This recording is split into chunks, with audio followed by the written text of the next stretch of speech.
కాక జీవన తొలిసంజ అనే ఉదయకాలపు వాక్య ధ్యానములకు మిమ్మల్ని ప్రేమపూర్వకంగా ఆహ్వానాన్ని తెలియపరుస్తూ నా నిండు వందనాలు తెలియపరుస్తూ ఉన్నాను. ప్రభునందు మాకు అత్యంత ప్రియులైనటువంటి దేవుని పిల్లలు ఎలా ఉన్నారండి? నిన్నటి దినమంతా క్షేమకరంగా గడిచిందా? కుటుంబంలో అందరూ బాగున్నారు కదా? ఈ ఎండవేడిమి విపరీతంగా ఉంది.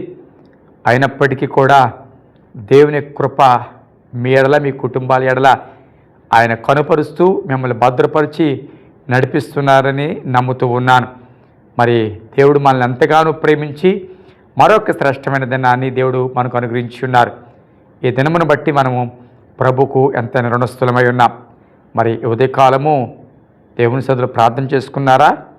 ప్రార్థన చేసుకోకపోతే తప్పకుండా ప్రార్థన చేసుకున్న తర్వాత మీ దినచర్యను ప్రారంభించవలసిందిగా మనం చేస్తున్నాను. అట్లాగే వాక్యాన్ని కూడా చదవండి. ఎందుకంటే మన యొక్క పాదములకు దీపము వాక్యమే అని వాక్యం చెప్తుంది. కాబట్టి అది దేవుని సదులో మన చేతిలో ఉంటే మన నడత బాగుంటుంది, వెళ్ళవలసిన విధానం ఏంటో అర్థమవుతుంది.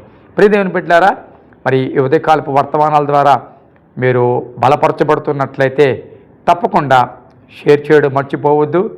అలాగే సబ్స్క్రైబ్ కూడా చేసుకోవలసిందిగా ప్రభు పేరట మీకు మనవి చేస్తూ మీ ప్రార్థన అవసరాలు కూడా మాకు తప్పకుండా తెలియపరచండి. మేము మీ గురించి ప్రార్థన చేయడానికి ఇష్టపడుతున్నాను. అలాగే జూన్ 1వ తారీఖు సోమవారం సాయంకాలము 7 గంటల నుండి మరి వార్షికోత్సవ కూడిక జరగబోతుంది. దేవుని మహాకృప 19 సంవత్సరాలు ఈ పరిచర్యలో దేవుడు మమ్మల్ని నడిపిస్తూ వచ్చి ఉన్నారు. ఆయన మహాకృపను బట్టి మరొక సంవత్సరంలోకి ఈ పరిచర్య అడుగు పెడుతుంది. మీరందరూ ప్రార్థన చేయండి. దేవుడు రాగల దినాల్లో ఇంకొక పరిచర్య విస్తరింప చేయలాగిన ఇంకా అనేక ప్రాంతాలలో మేము దేవుని సువార్తను ప్రకటించడానికి దేవుడు నిండైన ద్వారాలను తెరిచి ముఖ్యంగా ముందు కొనసాగడానికి సహాయం చేయలాగిన తప్పకుండా మీరు ప్రార్థన చేయవలసిందిగా మనం చేస్తూ ఉన్నాను. యువతి కాలము ఒక మాటను మీ దృష్టికి తీసుకురావడానికి నేను ఇష్టపడుతూ ఉన్నాను. ఆదికాండము 37వ అధ్యాయము. ఆదికాండము 37వ అధ్యాయము 34వ వచనము. యాకోబు తన బట్టలు చింపుకొని తన నడుమన గోనిపట్ట కట్టుకుని అనేక దినములు తన కుమారు నిమిత్తము అంగలార్చుచుండగా అతని కుమార్తెలందరూ అతనిని ఓదార్చుటకు యత్నము చేసిరి. అయితే అతడు ఓదార్పు పొందనల్లక నేను అంగలార్చుచు మృతుల లోకమునకు నా కుమారుని యొద్దకు వెళ్ళేదనని చెప్పి అతని తండ్రి అతని కోసము ఏడ్చాను. ప్రియదేవుని బిడ్డలారా, యోసేపు చనిపోయాడు అని నమ్మిన యాకోబు.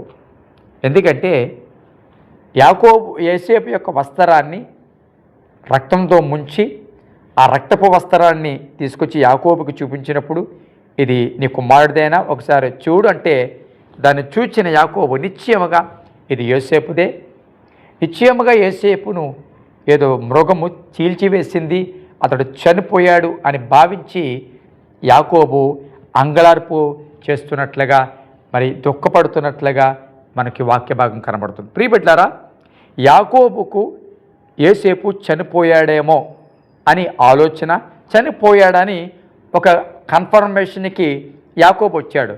కానీ వాస్తవం ఏంటో యోసేపు అన్నయ్యలకు తెలుసు, వాస్తవం ఏమిటో యాకోబు యొక్క మిగిలిన కుమారులకు తెలుసు. చూడండి, వాస్తవం తెలిసిన వారి ముందే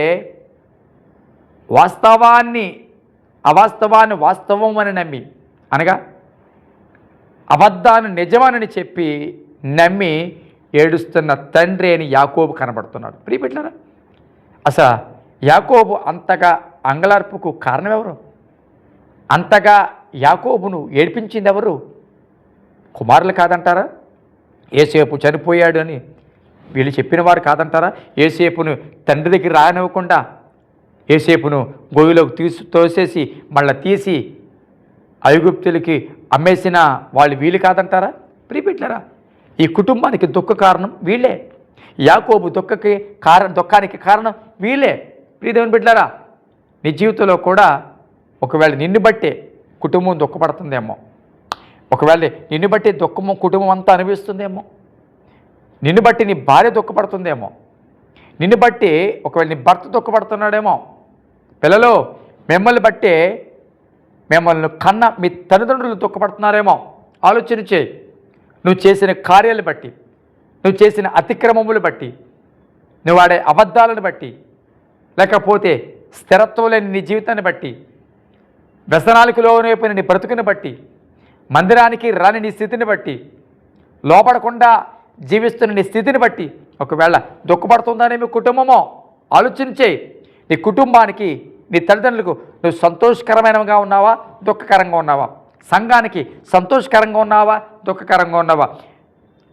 నేను సృజించిన దేవునికి దుఃఖకరంగా ఉన్నావా, సంతోషకరంగా ఉన్నావా? యాకోబు కుమారులు దుఃఖానికి కారణమయ్యారు. నిజాన్ని అబద్ధంగా చెప్పి యాకోబుకి దుఃఖానికి కారకులయ్యారు. ఈ యొక్క దుఃఖ వాతావరణానికి ఇంతగా అంగలార్చడానికి యాకోబు కారణం కుమారులే కదా. ప్రియదేవుని బిడ్డలారా, ఆలోచించి నీవు కూడా అలాంటి పరిస్థితుల్లో ఉంటే దేవుడి కాలం నీతో మాట్లాడుతున్నాడు. నిన్ను బట్టి నీ తల్లిదండ్రులకు సంతోషం కలగాలి, నిన్ను బట్టి నీ కుటుంబానికి సంతోషం ఉండాలి, నిన్ను బట్టి సంఘానికి సంతోషం, నిన్ను బట్టి దేవుడికి సంతోషం ఉండాలి. సమాజాన్ని, సంఘాన్ని, లేకపోతే స్నేహితులను, లేకపోతే నిన్ను నమ్మిన వారిని, నీ కట్టుకుని నీ భార్యను, నీ కడుపును పుట్టిన పిల్లలను, లేకపోతే నిన్ను కనిపించిన తల్లిదండ్రులను నువ్వు దుఃఖపెడుతూ జీవిస్తే అది ఆశీర్వాదం కాదు.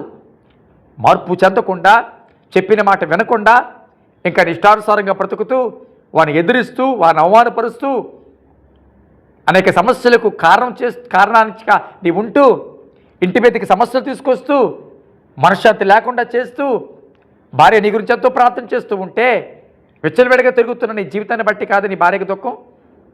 ఎంతో ప్రార్థనాపరుడైన నీ భర్త నీ గురించి ప్రార్థన చేస్తూ ఉంటే, భక్తిలో సహకరించకుండా అవిధేయురాలుగా బతుకుతున్న నిన్ను బట్టే కాదా నీ భర్తకు దుఃఖం. ఎంతో ప్రార్థన చేసి సంతోషంగా నేను కంటే ఈరోజు ఆ తల్లిదండ్రులకే దుఃఖానికి కారకుడిగా ఒకవేళ కుమార్తె బ్రతుకుతున్నావేమో. కుటుంబం అంతటికి, యాకోబు కుటుంబం అంతటికి తర్వాత కాలంలో దుఃఖానికి కారణమైంది దేనా కదా.